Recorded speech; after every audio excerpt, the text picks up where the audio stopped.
15वें अध्याय का 16 और 17 में 3 पुरुष हैं, 3 भगवान हैं, 3 ब्रह्म हैं। अध्याय नंबर 15 का ये श्लोक नंबर 16 यहाँ पर है। इसमें क्या कि द्वौ इमौ पुरुषौ लोके सर च अक्षर है एवं च सरे सर्वाणी भूतानि कुटस्थ अक्षर उच्चते। 16वां श्लोक। इसका अनुवाद यहाँ पर क्या है? इस संसार में नाशवान और अविनाशी भी ये 2 प्रकार के पुरुष हैं। अब देखो, इन्होंने सर्वाने नाशवान अक्षरवान अविनाशी कर दिया। ये लिखना था इस संसार में सर पुरुष और अक्षर पुरुष, ये पुरुषों है ना, ये दोनों संस्कृत में इसके साथ में लगाया जाता है, अक्षर पुरुष और सर पुरुष। ये और इनको देखें तो नाशवान और अविनाशी 2 प्रकार के पुरुष है। पुरुष माने परमात्मा है, प्रभु है, भगवान है, ईश है, स्वामी है। और संपूर्ण प्राणियों के शरीर तो नाशवान है, जीवात्मा अविनाशी कहा जाता है। अब क्या है, ये सरपुरुष कितना मालिक है, अक्षर पुरुष कितना मालिक है, और परम अक्षर। अब तीसरा कौन है, वो तीसरा पहले दिखाते हैं आपको। तीसरा जो है वो परम अक्षर पुरुष है। अब यहाँ आपने 15वें अध्याय के 16वें श्लोक में 2 पुरुष हैं, सर पुरुष और अक्षर पुरुष।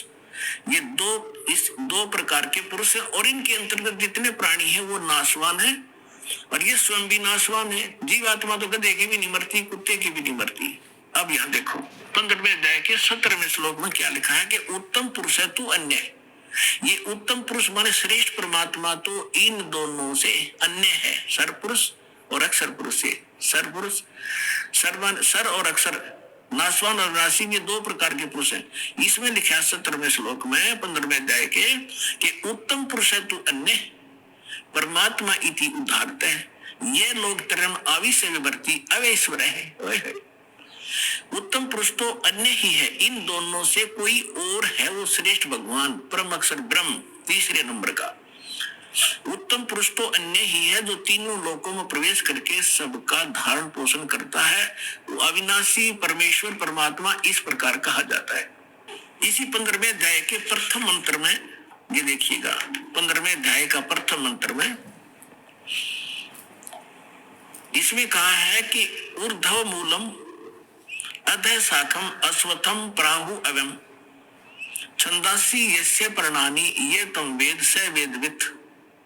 इन्होंने अनुवाद किया है कि ऊर्ध्व मूलम, आदि पुरुष परमेश्वर मूल वाले, इसका अर्थ करना था ऊर्ध्व माने ऊपर को, जड़ वाला वो तो पूर्ण परमात्मा है, और अधः शाखम, यहाँ इन्होंने अधः का अनर्थ कर दिया, ब्रह्मा रूप मुख्य शाखा वाले। नहीं, अधः माने नीचे होता है, ऊर्ध्व माने ऊपर होता है।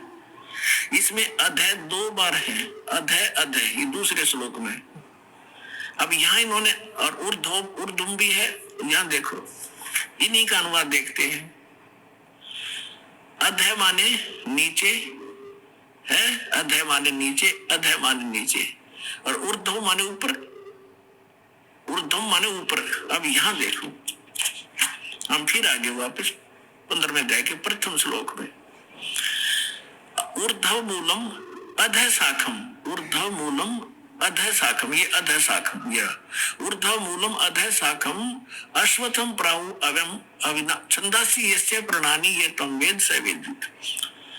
अब इन्होंने ये गलत किया है, ये लिखना था ऊपर को जो जड़ वाला, ऊपर को जड़ वाला वो तो परमेश्वर है, पूर्ण परमात्मा है, ये ठीक है। अधः शाखम गलत कर दिया, नीचे को शाखा वाला, और संसार रूपी पीपल के वृक्ष को अविनाशी कहते हैं, वेद जिसके पत्ते कहे गए हैं।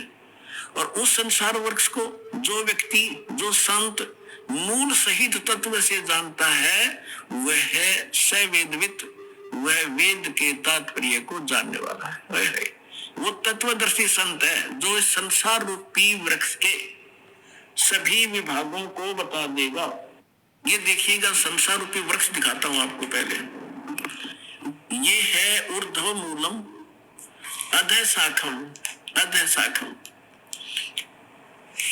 ऊर्ध्व मूलम अधः शाखम अश्वत्थम प्राहु अवम छंदासी यस्य प्रणानी ये तम वेद से वेदवित्। अब देखिएगा, ये है वृक्ष जो जमीन से बाहर दिखाई देता है।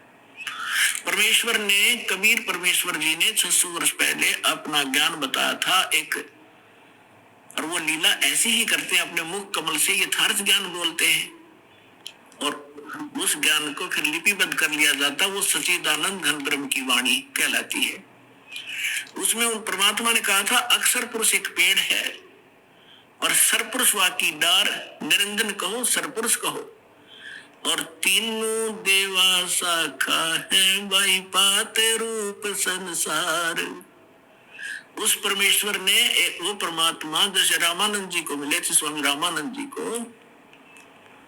उन्होंने जब परमात्मा को ऊपर देखा, फिर नीचे उसी एक सिंपल वेशभूषा में धानक जुलाए रूप में बनारस में देखा, जब कहा था दो ठोड़ है एक तू भया एक से दो, और गरीबदास हम कारणे तुम आए हो मत दो, तुम साहेब तुम संत हो, तुम सतगुरु तुम हंस, और गरीबदास तेरे रूप बिना। रामानंद जी कह रहे और न तो तुम ही साहेब हो, तुम परमात्मा हो, सतगुरु सच्चा ज्ञान देने वाले आप ही हो, तुम साहेब तुम संत हो, तुम सतगुरु तुम हंस।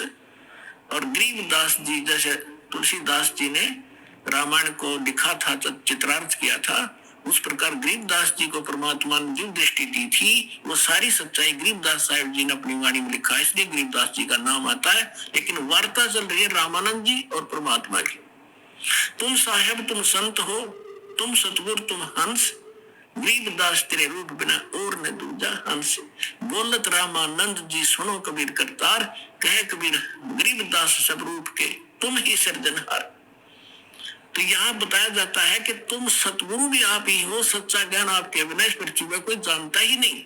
तो परमात्मा आए थे एक, हम उसको कवि कह करके फाइनल कर दिया, उनकी क्लोज कर दी फाइल को। अब फिर खोल लेंगे जब देखियो लाल की पहचान होने के बाद आपको पता लगेगा लाल कौन है। तो उस परमेश्वर ने 600 वर्ष पहले सच्चिदानंद घन ब्रह्म की वाणी में, अपनी कबीर वाणी में क्या लिखा था, अक्षर पुरुष एक पेड़ है, सरपुरुष वाकी डारे, तीनों देवा शाखा है ये पांच रूप संसारे। और वे गीता क्या कहती है 15वें अध्याय का प्रथम मंत्र, कि जो संत इस उल्टे लटके संसार रूपी विभाग वृक्ष के सभी विभाग पत्तों सहित जड़ से लेकर पत्तों तक बता देगा, वो तत्वदर्शी संत है। पहचान बताइए तत्वदर्शी संत की। अब देखिएगा, ये है पूर्ण परमात्मा, ये परम अक्षर ब्रह्म है, ये ऐसे लेंगे। ये है जड़ जो मूल है, ऊर्ध्व मूलम, ये परम अक्षर ब्रह्म है, पूर्ण ब्रह्म परमेश्वर। और ये तना अक्षर पुरुष, ये जो बाहर दिखाई देता है ये तो अक्षर पुरुष है तना, और इससे एक मोटी डार निकली है, वो सरपुरुष समझो, सरपुरुष। और ये तीन रजगुण ब्रह्मा सतगुण विष्णु तमोगुण शिवजी रूपी ये तीन शाखाएं, और ये पांच रूप संसार है।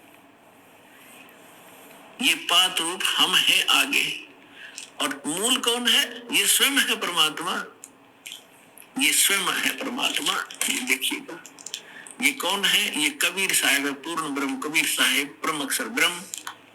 ये सारे संसार के आधार हैं, ये सबके धारण पोषण करने वाले हैं। जैसे वृक्ष की, जैसे संसार रूपी वृक्ष की जो परवरिश होती है वो जड़ से होती है। अब दास आपको जहां लाना चाहता है वहां लाएगा। गीता अध्याय नंबर 15 के श्लोक नंबर 1 आपने पढ़ लिया, इसमें स्पष्ट कर दिया कि तत्वदर्शी संत कैसा होगा। ये देखिए, ये है 15वें अध्याय का प्रथम श्लोक। इसमें बताया है कि ऊर्ध्व मूलम अधः शाखम अश्वत्थम प्राहु अवम छंदासी यस्य प्रणानी ये तम वेद सवेदवित। ऊपर को जड़ और नीचे को तीनों गुण रूपी शाखा वाला, ये इसको सारा कंप्लीट मिलाकर हम पढ़ेंगे ना। ऊर्ध्व मूलम अधः शाखम, नीचे को शाखा वाला पढ़ो इसको। और अश्वत्थम यानी संसार रूपी पीपल के वृक्ष को अविनाशी कहते हैं। वेद, ये वेद नहीं है। जैसे छंद का अर्थ होता है विभाग, किसी एक शब्द का एक ही अर्थ नहीं होता, कि जो इन सभी छंदों को, सभी विभागों को तत्व से जानता है। सरपुरुष कौन पोर्शन है इस संसार रूपी वृक्ष का, मूल कौन है और डार कौन है, शाखा कौन है जो इन सभी को जानता है? सवेदवित, वो तत्वदर्शी संत है। तो परमेश्वर ने 600 वर्ष पहले बताया, ऋषिदास ने परमात्मा से प्राप्त इस ज्ञान को आपके रूबरू कराया। अक्षर पुरुष एक पेड़ है, सरपुरुष वाकी डार, और तीनों देवा शाखा है ये पात्र रूप संसार। तो यहाँ इस श्रीमद् भगवत गीता भी यही बताती है कि तीनों गुण रूपी, यहाँ देखिए आगे 15वें अध्याय का ये दूसरा मंत्र आप देखिएगा, उस संसार वृक्ष की तीनों गुण रूप है। पुण्यात्मा ये सदग्रंथ है। यदि इन बीए एमए की पुस्तकों को एक बच्चा पढ़ समझ सके, टीचर की क्या आवश्यकता थी? इतने बड़े कॉलेज बनाने की क्या आवश्यकता थी? इन किसी भी अपने धर्म ग्रंथ गुरुओं को अपने सदग्रंथों का कख भी पता नहीं। ये कोड